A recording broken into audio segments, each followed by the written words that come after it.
Hello everyone, thank you so much for coming. My name is Tim O'Shea, I'm an undergraduate here at CASE.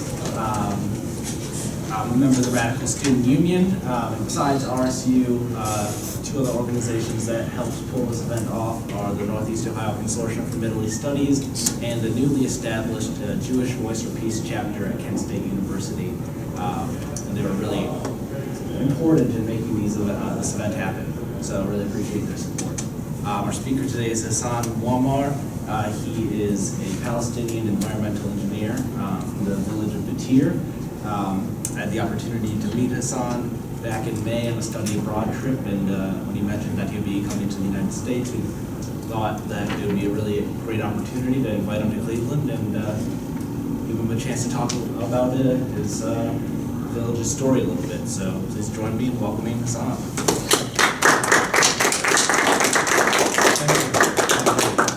Well, first of all, thank you everyone for your participation here today. I would like to thank Tim and all the team who worked hard to make this event happen here today.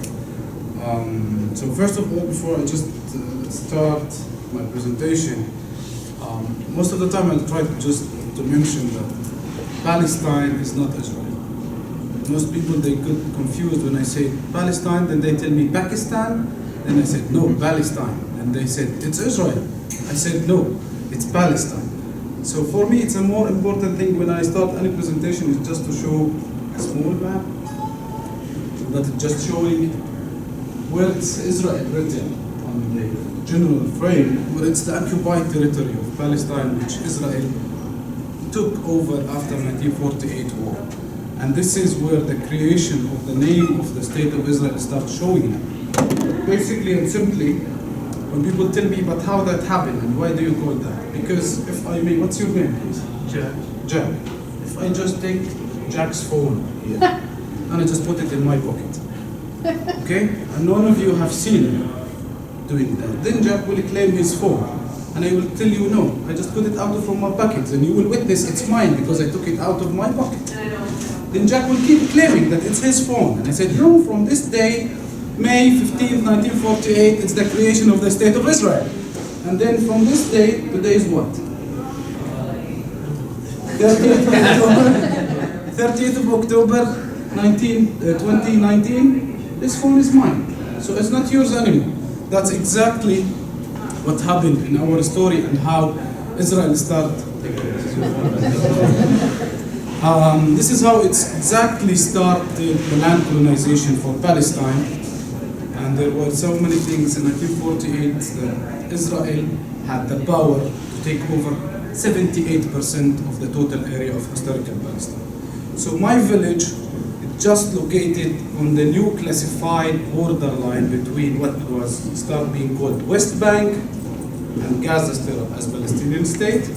So my village is just located here, where you can see in this little spot, where you can see it over there, it's just on the borderline, which was start being called after the green line. So it's the borderline. So we became the last Palestinian village inhabited exactly in the borderline of West Bank, and the rest of the other Palestinian villages who were in this area all over, they were mostly destroyed and demolished. I'm talking about 531 Palestinian towns and cities were demolished in 1940. I will go more further about that, but this was just a small brief to tell you about the history of the country. But I'm here to talk about Battir and to talk about our case as well, which it's merged part of the big occupation and colonization system that we faced. So first of all, the village itself, it had a lot of the past civilizations, or many past civilizations has settled and inhabited in this village, such as the Canaanite, the early Iron Age, the Romans, the Crusaders, the Mamluk, the Ottomans. So each one has his layer of creating the history in this town. And part of our job, it was like to understand, first of all, before I come and explain you about my country and about my place, where I'm standing and what do I have under my feet. So before I go to the current history of what happened in 1948, 1967, 1973, First Intifada, Second Intifada, Oslo Accords, Area A, Area B, Area C, Area W, I don't know. a big confusion for us as a young generation to understand where is our right, where is our land, what to talk about. So for us, the main important thing was for us to go to the base to understand everything from the very early stage, and then to start develop our project on a strong basis of understanding. So we start doing a small analysis about the village and start doing a survey of where and how the village located and what was the history about the village and what happened in the village afterwards. So basically, the village and its surrounding area, it was a part of the province of Jerusalem, and it was connected directly to the city of Jerusalem through a caravan route, an old ancient footpath that the Romans created at that time to link between Jerusalem and Jaffa through the coastal area. Then the Ottomans, they decided to use the same route to create the first railway track in that area, which was known the Hijaz Railway. And this railway meant to connect between Istanbul, Syria, Lebanon, Palestine, and to go all the way down to Saudi Arabia and to Mecca, and on the opposite side to go more to Sinai and Egypt. By choosing this route, my village just was located on one of the stations of the design route. So they decided to build a railway station in Battir village, which is my village, for the natural resources, mainly the water springs. Because at that time, the engines and the machines, they were using steam. So they would need water to make these machines work.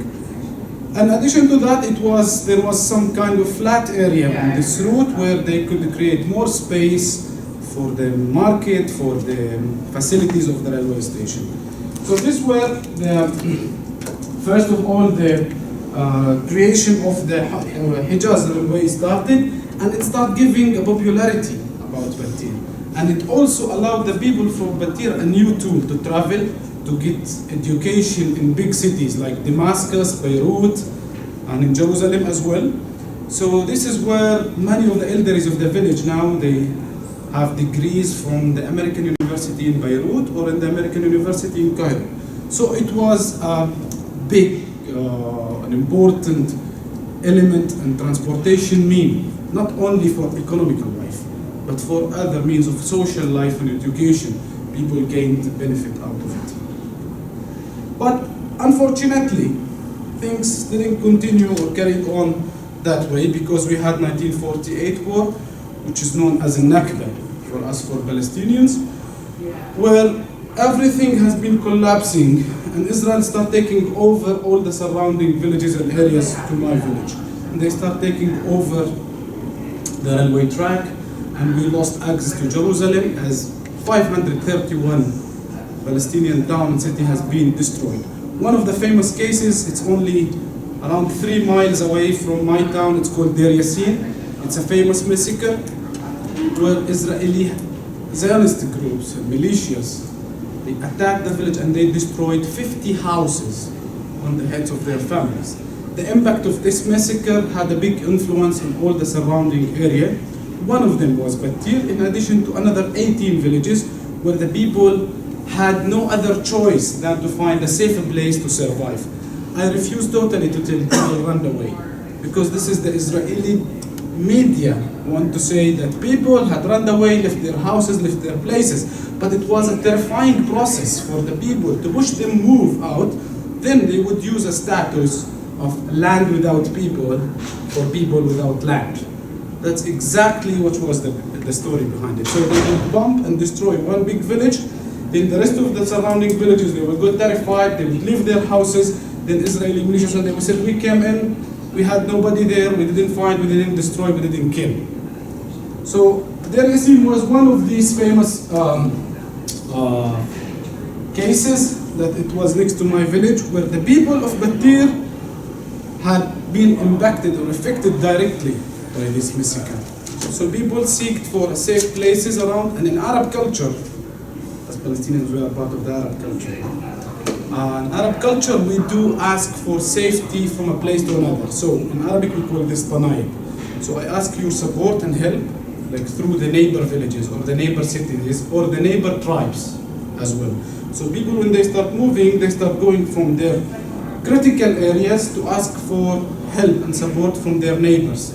So the people of my village, they moved to a nearby village called Battir, and they start settling there, and they start waiting what's going to happen. But here we had a quite different story than the other scenarios you might hear in other places regarding Nakba and people or ethnic cleansing that the Israeli Zionist militias started. A group of young men in the village, they refused to leave. They decided to stay there. They decided to resist. They decided that they would fight, but using their cleverness and the brave, showing that the village is still inhabited. So they settled in the village, they went through all the houses which they were all totally empty, and they started collecting whatever they found there, candles, olive oil candles or lights or anything that just to show that there is a light in these houses. And also before sunrises, they would go again through these houses, collect whatever they found, clothes, blankets, to hang them on the roofs of the houses. Then, by sunrise, they would go to the field, where I will just show a few pictures later on, and they open the water that they store in the aqueduct system. It's a Roman pool, I will explain it later, but there is a place or a reservoir where farmers, they save the water and to use it for irrigation. So these people, they used to go to this place, open the water, make it flooding all over the terraces, and they keep screaming and shouting on each other like there are farming activities. Then during the day, they will keep working to collect wood, bushes, whatever from the field, bring it back to the village. Then they chose 10 different locations all along the village. And these places where they decided to make fire on, they make a big circle of things around it, like structures, thick leaves, stone structures, whatever they found. So when they light the fire, it will give shade of things around it, like there is human beings or people sitting around it. But also, each one of them, he would carry 2 to 3 inches stick or wooden leaf or something on his back to look like a weapon. Then they keep walking back and forward between the fireplaces. So they would look like a guard protecting these people sitting around the fire. Where the militias, the Israeli militias, Zionist groups, they were on the opposite side, watching the village to start attacking. So these guys, they prevented the militias and the Zionist groups from attacking the village by doing that. Meanwhile, the Rhodes Agreement started, which is the first agreement started between the Jordanian government and the Israeli government, because we were rolled over by the Jordanian government at that time, to stop the war and to start creating what I was explaining before, West Bank and Gaza, and creating the armistice line or the ceasefire line, or what you might hear about the green line later on. The people of Battir, or this group in Battir, they learned about this agreement. They immediately start to go to the other locations of Beit Jal and Bethlehem, calling the people of Battir to come back. So nowadays we hear a lot about right of return for Palestinians. It's the right of the displaced people from their land and their houses back that time in the Nakba or 1967 after, to come back to gain their right of having their houses and having their land. We in Battir, we were the very early stage of this right of return, where the people managed to come back to the village and settle. But here, many other stories showed up later on. But recently, we as a young generation, as I told you, we grown up in this situation, hearing about 1948, 67, Intifada, Oslo Accord, Second Intifada, building the separation wall. You get just confused of hearing all this news and all these aspects and what's going on around you. Then you would hear it's Israeli-Palestinian conflict. It's not conflict, guys. It's someone occupying, taking over your land. It's not arguing about the plate of pizza. It's a matter of existence. It's a matter of right. It's ethnic cleansing that many people faced since the past 70 years for their right and for their life. So therefore, I will skip this slide and I will just show you this one. This maybe it might the thing a bit clearer.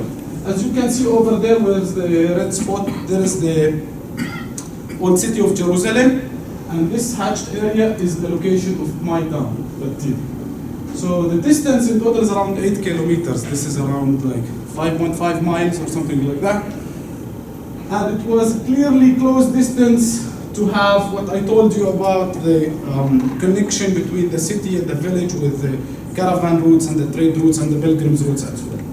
Today what we are facing is this gray spots all over the area where there are now new illegal settlements built by the Israeli government inside West Bank.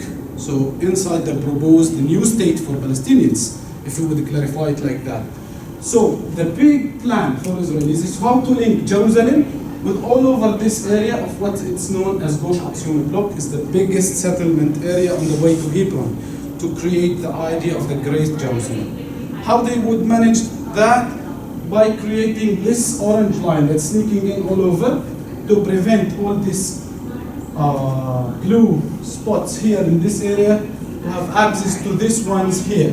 So they designed the wall to go all over these areas, creating checkpoints, creating bypass roads, creating tunnels, creating watchtowers, military watchtowers all over the area, and start constructing 731 kilometers of this wall. It's a concrete high wall between 9 to 13 meter height, and then they start improving the design for specific places to put electrical fences and cameras and so on. So that was the technique.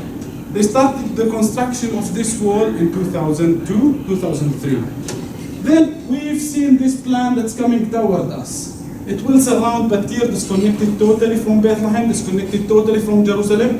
Then we will be facing this big new expansion of the settlement of Bitar Elite. It's one of the illegal settlements that it has now around 35,000 settlers, Israeli settlers living there. So, again, we came back as young people living there, facing all that. What you can do?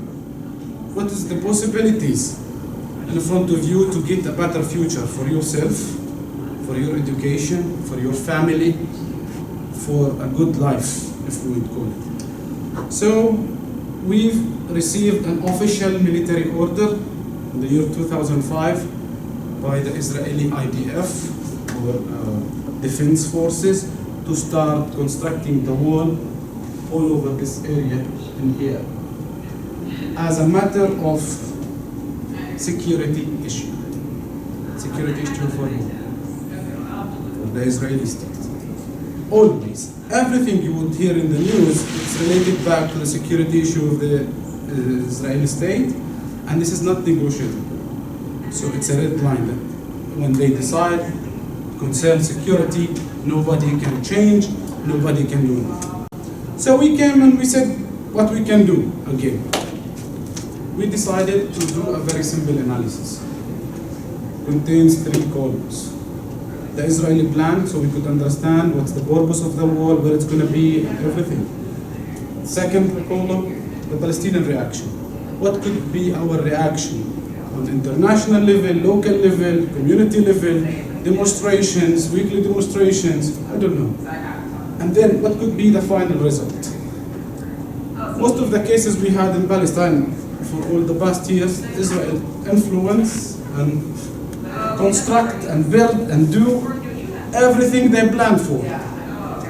And what's the result on the other hand? Palestinians, they lose more and more. The new future for what's called the peace process. We're creating a new fact on the ground that there will be no state solutions in the future. That's exactly how Israel is taking over the land and over the country to prevent this from happening. So the solution is never to have a solution and keep colonizing the situation. So what we can do? So we start to think how the people in Tulkarem, in Nablus, they have the northern part of West Bank, resisted, what did they do? And we write down and we make our analysis. Look to the people in Hebron, what did they do? Look to the people in here and there. It doesn't work. It doesn't work. Many people they lost their lives in the demonstrations. They get being shot, killed, or injured. They gave up afterwards. Then Israel continued its plan. So we decided to think out of the box, to bring something new totally to the area, where we can bring more international attention to the location and to grab really a strong power to the site.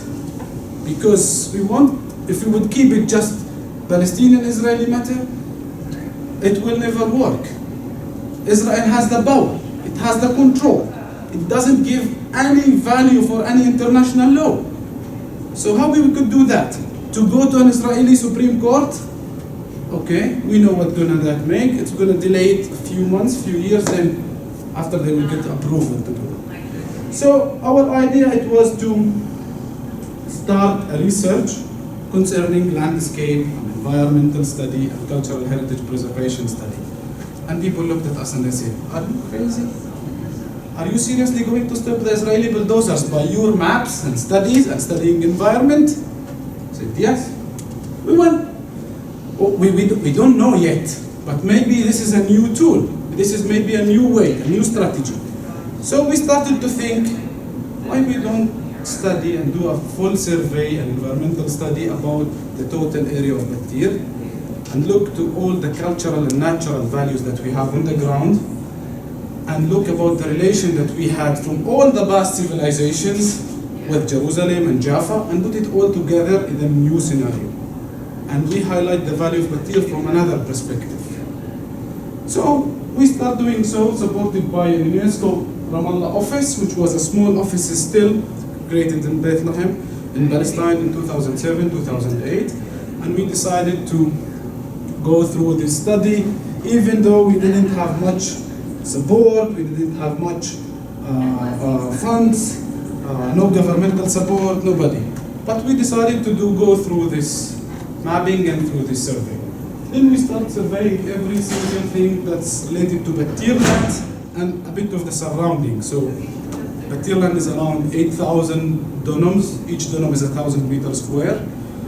And we included another 4,500 dunams from our neighbor villages, Hassan, Khadir, and Beit Jala. So we could take a micro-scale project and focus on every single thing exists in the village. And through this survey and through this study, we could understand deeply what do we have on the ground, what is the Israeli. Then after we start overlaying the Israeli plans on the site and read it both together, how it could be affecting, what we should do. So this is, for example, a land cover study that we started.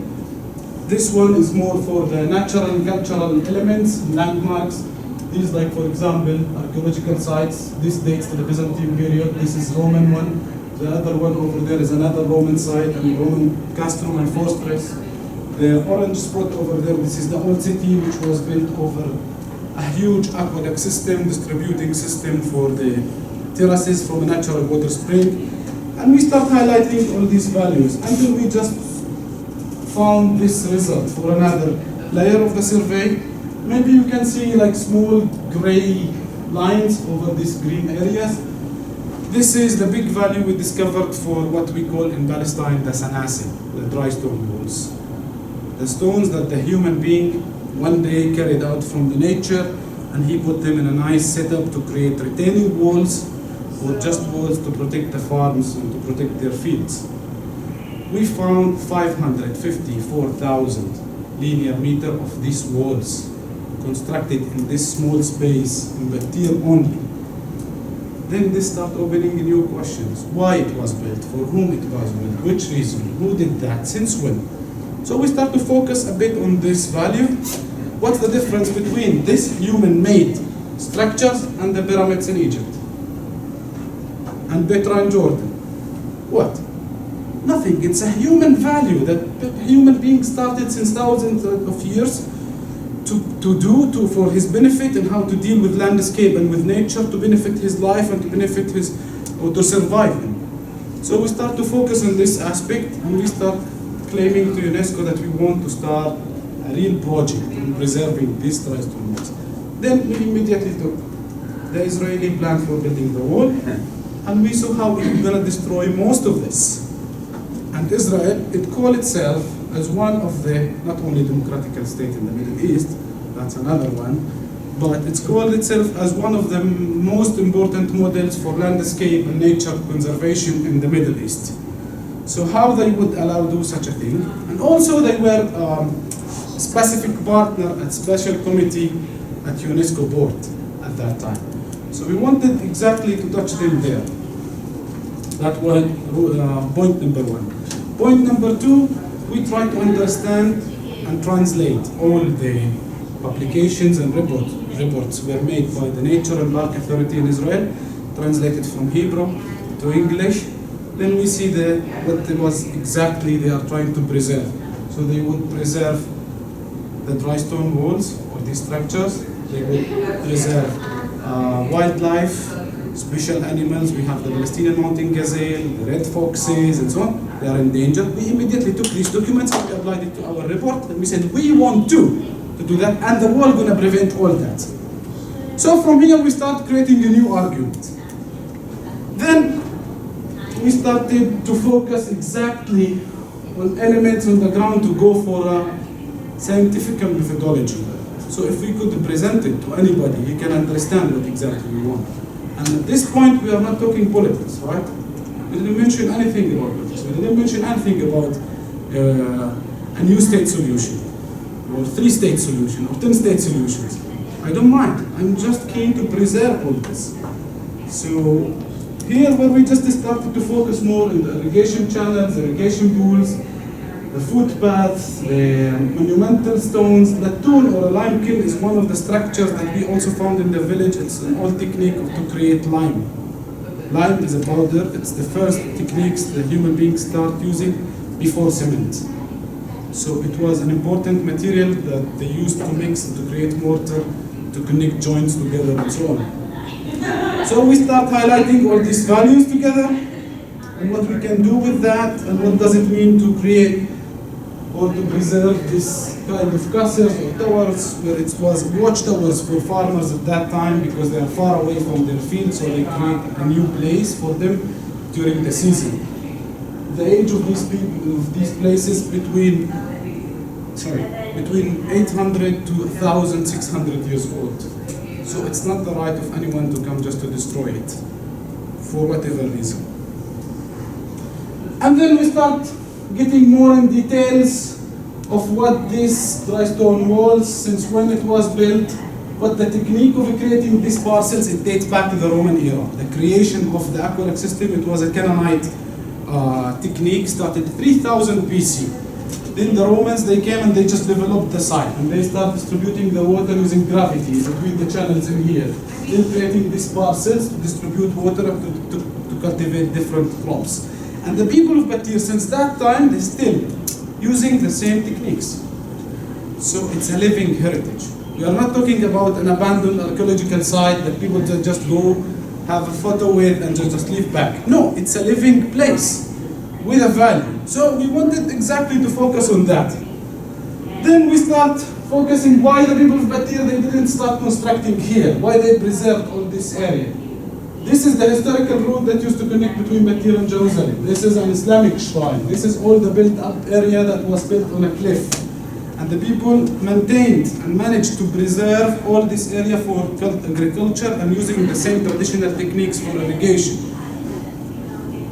This place is for the way to lead to Beit Jala. This is another monumental stone. This is part of an ancient Roman aqueduct system. This is what we call a Roman tomb. This is another agricultural watchtowers. This is one of the structures for the lime kiln. So the people, they used to make fire from here. Then they put stones from the top, keep it burning for 24 hours. Then the stone, the limestone will convert to powder. They would take it, use it, and mix it for other construction things. This is one of the natural resources, a water spring. This is a facade of a water spring where we have this political gravity now on it. Hamas, Fatah, Jabal Shabi, okay, I don't mind. But why you are putting it on our historical wall? We should find other places to do that. So I'm going to talk about internal and external problems here. This is another shrine that dates back to the 12th century that exists also in the village. This is a part of an old court. It's called the Seven Widows Court. The village, it has a story behind it. This is another aqueduct system, another type of the design of the dry stone walls. This is what we call enclosed terraces. I'm taking you through a tour in my village, but next time I'll take you in real one.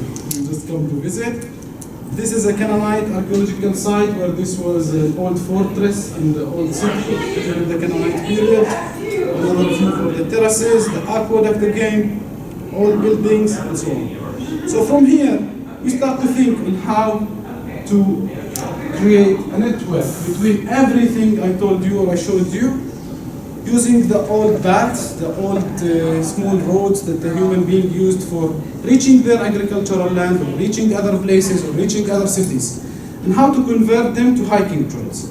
So by this creation or converting this footpaths, we will attract some new people to come to the site for other purposes. We had an idea on how to support the farmers on the spot. This, if you renovate the historical trail, convert it to a hiking trail, people will come, start buying products directly from the farmer, enjoy, learn about the culture, learn about the traditional aspects, and so on. So this was the first draft of where we wanted to reach with our idea. Then we start to think, why we don't have any books in Palestine looking to explain about ecotourism, hiking trails? Why we don't have that? Why an Israeli would go and find 10 books talking, but you won't find one in Palestine? Why they are good in stealing our hummus and falafel and kufiyya and this and export it to the whole world, and we are just remaining silent? So from here we start to think about new ways of how to do that, and we came up with this crazy idea, which it was Battir Landscape Eco Museum. A museum is a place where you go learn about tangible or intangible history, culture, cuisine, whatever, in one site or in one place. We decided that our museum will be all over the village and our roof will be the sky.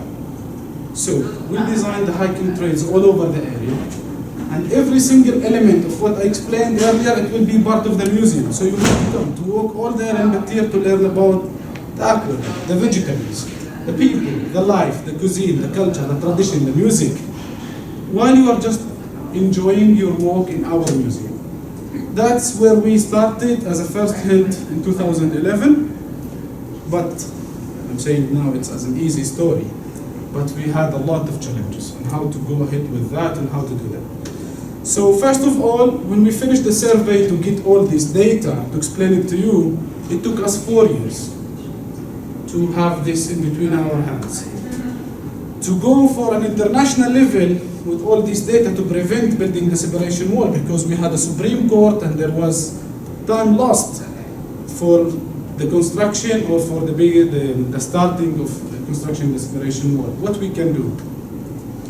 So Palestine wasn't a member at UNESCO. So if you would go, claim your right as a state member in the United Nations, we are not. So if you, again, come as a Palestinian to spread your knowledge, to tell about your people, you are not recognized officially by the international community.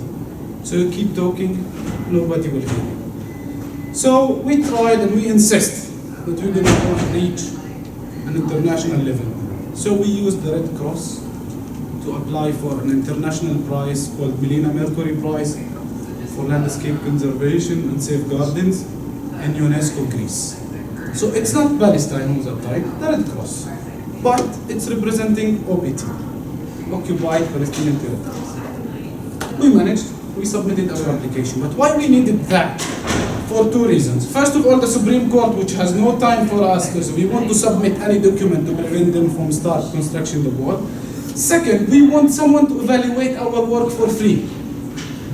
Because if we're going to hire someone to take all this data and to go after 4 years of study or this analysis, it will cost you maybe, I don't know how much. So if we will apply to a special committee, they will go through all of it and then they will give us a summary of where we were right, we were mistaken and so on, so we'll get a free evaluation.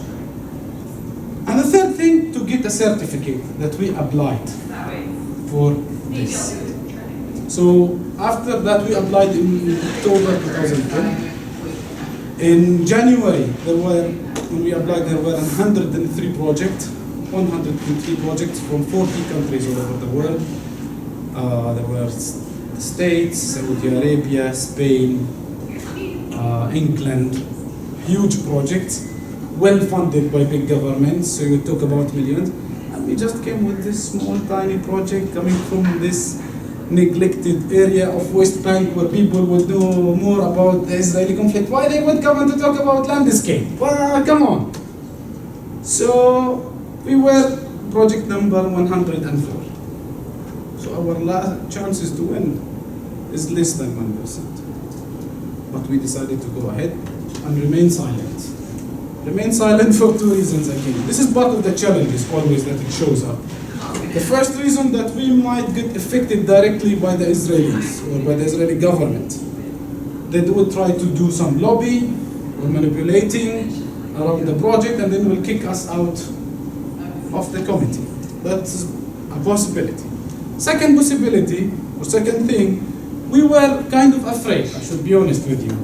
It's the first time someone come with such a proposal and doing this study in Palestine. And to go for international event, you will feel so ashamed if you fail. So we decided to keep it silent. If we would succeed, then fine, we will talk about it. But if we didn't, then nobody knew. 4 months later, in January 2011, we received the first letter from the committee responsible for this prize, awarding us or choosing us part of the top 10 projects applied. Here we felt privileged, we felt happy, we felt yes, we did it, we can start talk. Then we start inviting media, press agencies, everybody to talk about it, to spread the word. And we immediately took this letter and we submitted in the Supreme Court to say, it's not we who are saying that, it's UNESCO. You can argue with them, not with us. A few months later, exactly in May 2011, we received the second letter, which was awarding us the first place of the first project of the 104 projects. So this was for us a big step and a big revival and a big spotlight for a better future, that we can do something. Then we had a meeting with Mrs. Irina Bikova. She's the UNESCO headquarters responsible in Paris, and she promised us that Palestine will be a member at UNESCO very soon, and that's what happened in November 2011. So not much people know that we, Battir, we were behind making Palestine member, having a full membership at UNESCO, and we were able to make change. Even with many others, they told us, your landscape study, it will not stop the Israelis. But we made Palestine as a full member in UNESCO. So this is something sometimes government cannot do. And our government never did. So we did it. So we felt proud of ourselves doing that, and then we start arguing a lot with the Supreme Court to stop building the wall. But here we will go back to the reality, to the situation, that how do we organize ourselves internally? We're going to reach international community, we will have support, we have the certificate, we will go through the legal case in the Supreme Court, but what do we need? What are we missing internally inside the community? What do we need? We need trainings, we need capacity buildings for what? How do we explain that to people?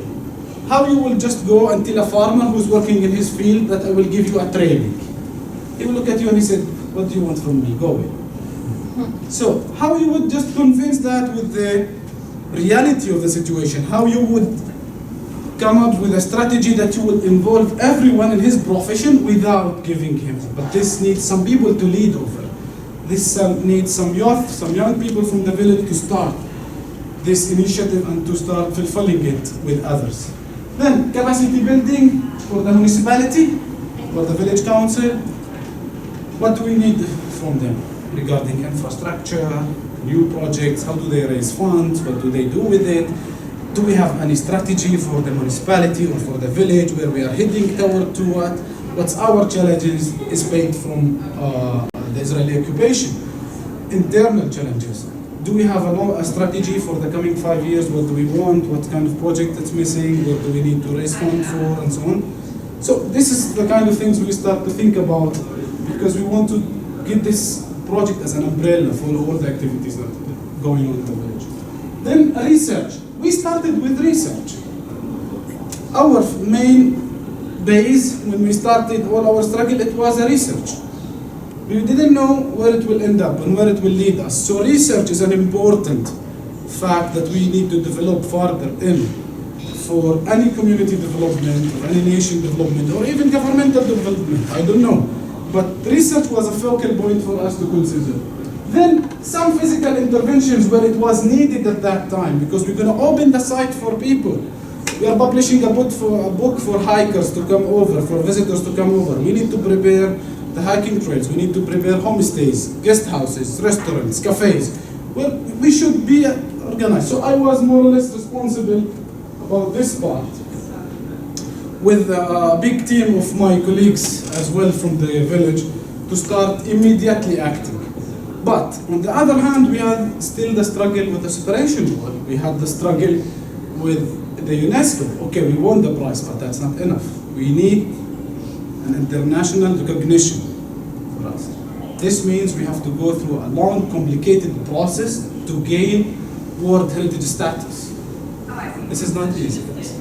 This is not easy at all. And as individuals, we cannot do that. We need state party to apply for that. So we had to go struggle with our government to explain to them what do we want, why this is important for all the area, why this is important not only for Battir, but for all the rest of Bethlehem district, as it would prevent building the wall in so many areas. It will benefit directly the Church of Nativity, which it was the first Palestinian World Heritage Site, and how this could be a link together so we could increase this snowball project from one place to another, and then distribute it. But it was much difficult to convince them, but we managed by the year of 2014, where in June 2014 we managed to gain the recognition of UNESCO as the second Palestinian World Heritage Site.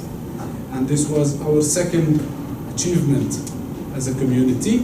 Then 6 months later, exactly beginning of January 2015, we received our big achievement by the Israeli cabinet, not Knesset at this time. It's the cabinet, it's the Security Council, who prevented building the wall in Battir.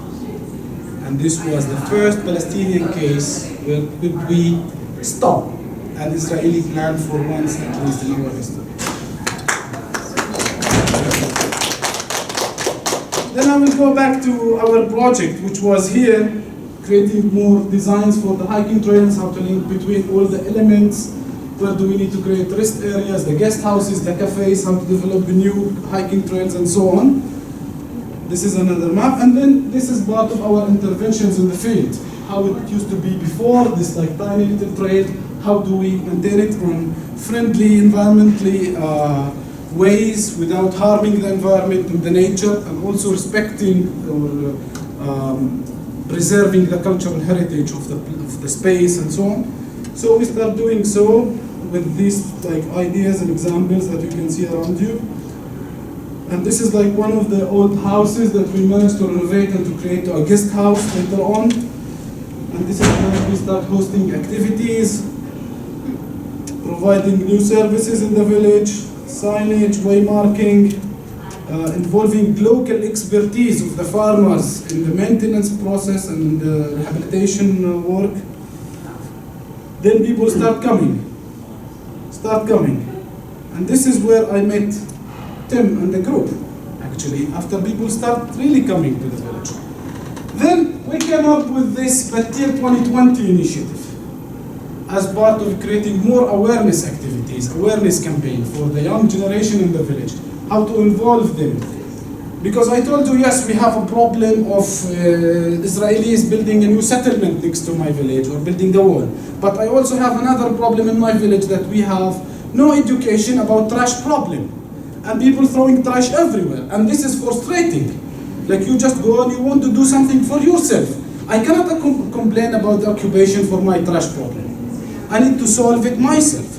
It should come internally to work on it. So this is where we start to engage with the schools and with the community, or the young groups of the community, the sporting club and so on, to do several activities for rehabilitation, cleaning activities in water springs and so on. Then we start involving anyone who has a talent in the village, Who knows to produce anything? There is an old lady, she knows how to make soap. She is another lady who she knows how to make embroideries, Palestinian embroideries. We start to open for them a new opportunity where they can benefit directly from this project. So we start designing places, it's like selling points for the community. And because of the culture, this was also another challenge, because people are not used to do that. How you would ask a 70 or 50 years old or 60 years old lady to go to stand, sell embroideries for people, for tourists, for Americans, for Italians? She would say, no, I would refuse to do that, I cannot. We said, okay, don't worry. You will just give us your products, you will work home, get us your products, we'll present it in a nice exhibition in our place. Then we will create a box for you. You have to price everything, and then we'll create a box for you. So if anybody likes to buy your product, he will put the money directly in your box. Then you will have to come once a week, open your box, take your money, and goodbye. You don't need to be present. So we start to think about new ways to solve out so many internal things. Then the numbers start being increasing by having more other people who would like to participate with the new ideas. Then some other people, they started this initiative for creating more biking, climbing, dribbling activities to come to use the space and start organizing the regular events. Like you can see in these photos, this is one of the signs. Then here we came to the final registration of the site, because we would like to name the place as something that will be written in the history. So we would like to keep the name of Palestine, of course Jerusalem, and of course Battir. So we had to invent this long name. The land of olive and vines, cultural landscape of southern Jerusalem, Battir. And we chose this as a picture to present us. But from the opposite side of this picture, you could see this one, where it shows the railway track. It shows this place is a school which was built in 1886 during the Ottoman period. Here is the borderline exactly, which is about 200-yard distance of security zone. So at that time in 1948, both the Israeli government and the Jordanian government, they agreed to keep these 200 yards on the two sides of the railway as a security zone. Both armies are not allowed to get in, except the people of Battir, the farmers of Battir. They are allowed to keep the ownership of the land. Because here we might hear new terms of use, something like that, then afterward it will be changed. So all over this area, it's around 6 miles distance where the train goes through the village. And on the other side of the railway, it's our land that we kept before and after 48. So officially, people would call this place Israel. But no, it's not Israel. They plan to build a wall here, and there is no wall.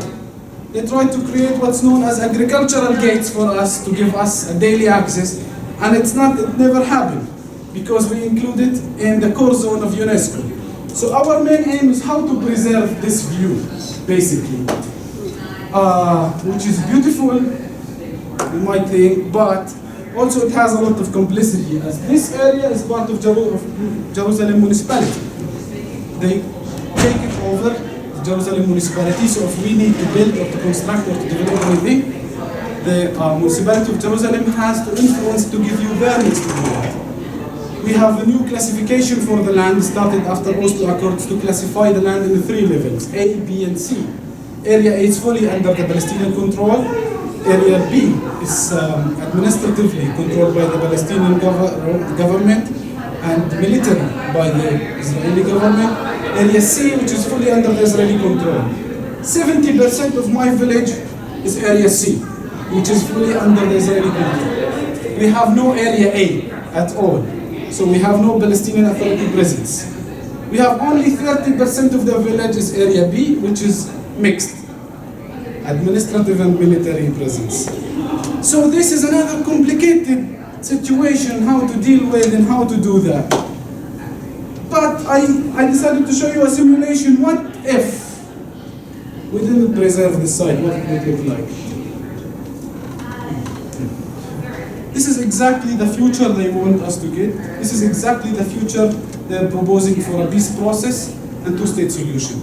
This is exactly where they're gonna damage everything that I explained to you over there to build this 13-meter high concrete wall all over the valley, where they would prevent us from having access to our school, to our land, to the railway, to the historical existence of our village. I'm talking about 3,000 dwellings of land that would be taken if they manage to build the wall. So thank you very much for listening.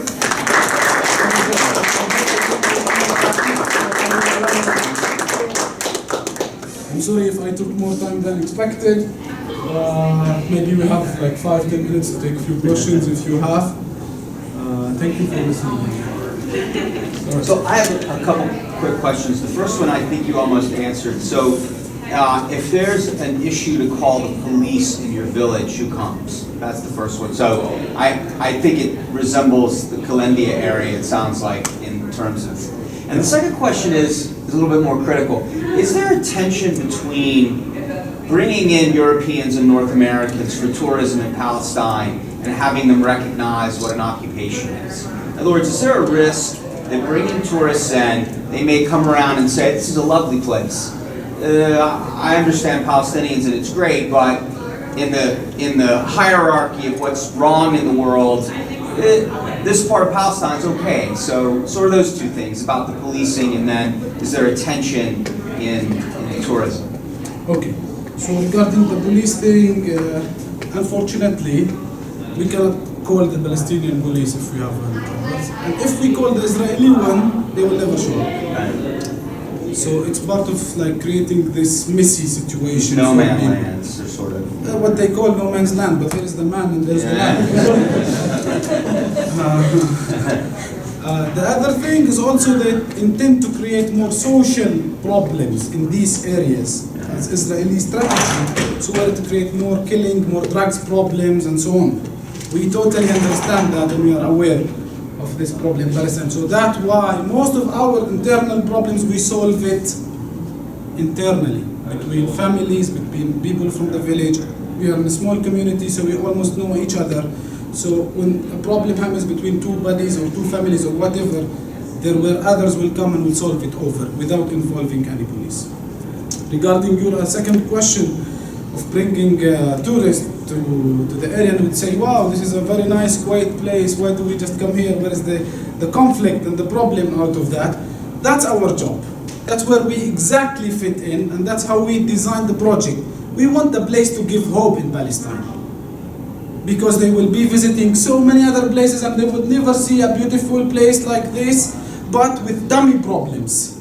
So that's exactly where we fit in, to give good explanations about the place, to show our culture and to show our daily life as it's in reality. Then people can judge when they would go from a place to another, if this is a fake thing, if this is a taking over place, or this is a reality matter. So they will be there themselves. They will be the messenger for taking our message way back home with them. Please. Do you think the strategies you talked about with like research and capacity building and stuff, do you think that's a model for other communities in other areas, or is this kind of unique to Battir? Thank you. Well, after being 10 years now involved in this project, our aim, which we start developing lately in the past 3-4 years, is to create a model that we can duplicate in other Palestinian villages. That's exactly where we are now at this stage.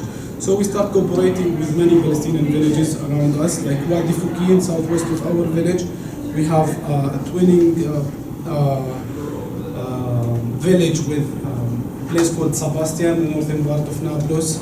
Me personally, and also my colleagues, through their network and relationships, we try to do several projects in West Bank to try to come up with a spotlight. Again, we want this example to be a spotlight for a better future, for a hope that one day this occupation will be over. Whether we're going to have 2-state solution, 3-state solution, 10-state solution, I don't mind.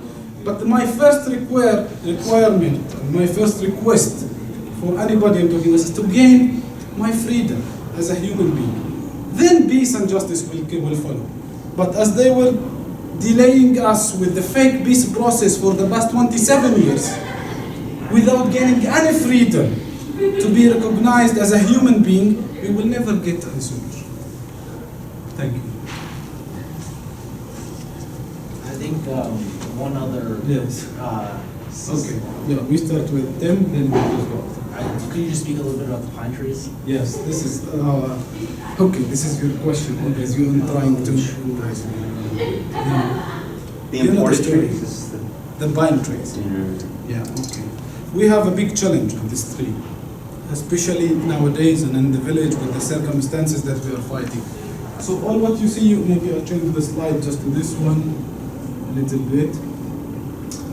This mountain where it has lots of pine trees over there, many people when they come for the first time in the village, they say, what a nice beautiful view guys you have with all these green mountains.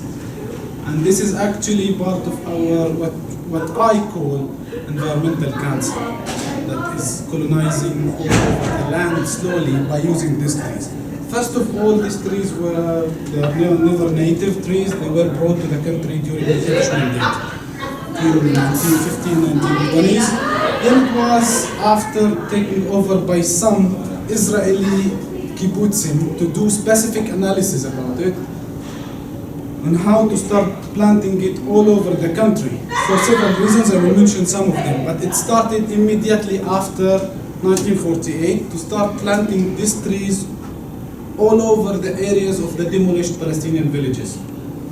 And this was a clever tool to use environment and nature for, to keep ongoing colonization system that people will not recognize. That was exactly the main aim. But why they choose pine trees? That was the study what is about. First of all, pine trees, it creates high pH in the soil, which kills all other type of plants and trees around it. It colonized by conifers, which means the spreading of the seeds, it won't need anybody to come to cultivate it. Third, doesn't need a specific type of soil or depth or something. It could grow anywhere, in rocky area, or in a deep soil, or in a shallow soil, whatever. Fourth thing, the roots keep searching for nitrogen that would mean goes through the cracks that the old Palestinian structure that might have, then it will collapse and demolish them slowly by time. So after 30 to 40 years, you will find none of these ruins anywhere because of the impact of these trees all over. The thing that we are facing off in Battir nowadays, what these trees do when they move to our side and start taking over these historical terraces or olive groves over there. And if these trees grow in your garden or in your field, you are not allowed as Palestinian to cut it down. You would be gained a fine up to $15,000 for each tree. So they will let this cancer spread, colonize more lands, then we have the Kakal, the Karan Kaimet, or the National Park Authority, who are responsible for these trees to preserve them. And then they will come to you and I say, this is considered as part of Shurut Teva, in Hebrew they call it, or the Nature Preservation Society, and you cannot do anything in this land. It's not yours anymore, and it's going to be taken. And nowadays, while I'm telling you this story, just before I arrived here, a group of settlers came to a place nearby here, nearby Battir, and they took a space of almost 4,000 meters square, small land, where they were brought by this Israeli institution for Nature and Park Authority to start a project there. As they told me, it's to grow olive trees. And I started just talking to them, why do you need to grow olive trees? They said, well, we create an olive tree farm here. Then I started investigating more from here and there, and I discovered that this is a first step to create information center for the Nature and Environment Institution to take over all the area as a preserved area. So that's how the technique. Then, one of the other aspects using this pine tree is we faced in Bethlehem in the checkpoint I was explaining you, sir, it's called 300 checkpoint. There is a big famous settlement called Al-Huma. This settlement, before it was a settlement, it was a mountain like this, full of pine trees. They come one day, they decided to take over. This is the Nature and Park Authority, who are supposed to preserve nature. They took over all the trees and they built a huge settlement. Now it contains over than 40,000 Israeli settlers. So it's part of the colonization system that Israel intended to do since the 48 until nowadays.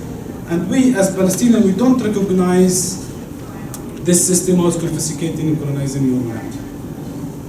Please. What is your favorite part about Battir? My favorite part about Battir? Battir. Well, I grew up there.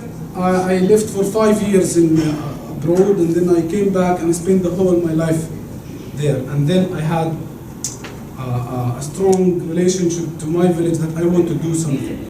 So what's my favorite part in Battir? It's whole Battir. I cannot pick one. I cannot say only my family. I cannot say the project we started with.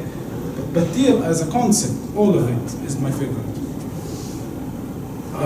With the project going on now, you indicated that they have already eradicated certain areas and built settlements. What is the relationship with the inhabitants in Battir with the settlements? And what is the metric in terms of that settlements expanding to Battir in lieu of this project? And is there any buffer relevant to that? And I know you indicated you had a conversation with them about questioning about what they were doing. They were going to build this and that. What is the relationship between the people in Battir and those who are settlers? Because I'm not sure if it's a stereotypical relationship or power or animosity. It appears I'm not. It's a little bit ambiguous to me. Thank you, sir. Well, first of all, the settlers, they come by force. So what kind of relationship you would expect from someone who's coming to grab your land by force, getting all the protection and the support from the Israeli army? What kind of relation do you expect from when someone grabbing your house or your land? To be your friend? Never. So we have no relation with the settlers in the area surrounding us. We consider them as thieves supported by their government to come to steal our land and to steal our rights. But on the other hand, what is the power the people in Battir have to fight that, except of what I mentioned? On diplomatical level, unfortunately, I'm sorry guys, but a few months ago, Mr. President Trump has announced the heights of Golan as part of the state of Israel. This is not a new settler coming to the area. Who you are to give a land that it's not used for people that is not your people, for a country that it's not you? This is the same story what we are facing with the settlers. I hope you understand. And what's the metric for them encroaching upon this? So Because you said they've already, in that area, built, emaciated the park service and so forth. So I'm not sure whether they have eyesight or a projection in terms of appropriating or expropriating this of the tier, or what is your fear and what are you doing to stave that off? I know this project, but is there, I'm not sure how is that a the potential or likelihood of that happening? well, sir, you are asking me so much hard questions. I wish I could have Mahmoud Abbas here to answer you these questions. I cannot hide that we have a big fear of what's going on now there. But on my scale and on my level of what I'm doing, I will keep doing what I'm doing. I have no other tools right now. So the rest of the work should be someone else more powerful than me. Thank you. Please go ahead. First, I wanted to say congratulations on your win as a World Heritage Site. It's nice to hear of a Palestinian victory. And Battir is beautiful. I had no idea what the landscape looked like. As an American citizen, there are a lot of people that support Palestinians and your people. And I've signed petitions online. I've joined the BDS movement. Is there anything else we can do? Can we buy Palestinian goods? Is there a charity to support? Other than tourism, is there anything else we can do to support Palestinians? Thank you, first of all. And I'm glad to hear that as well, that you participated in petitions and so on, because this is really important at this stage.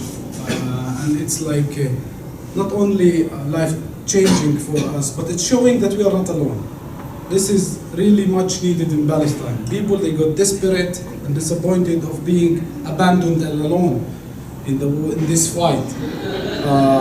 Nobody is looking at us as a human being, and this is the hardest part of it.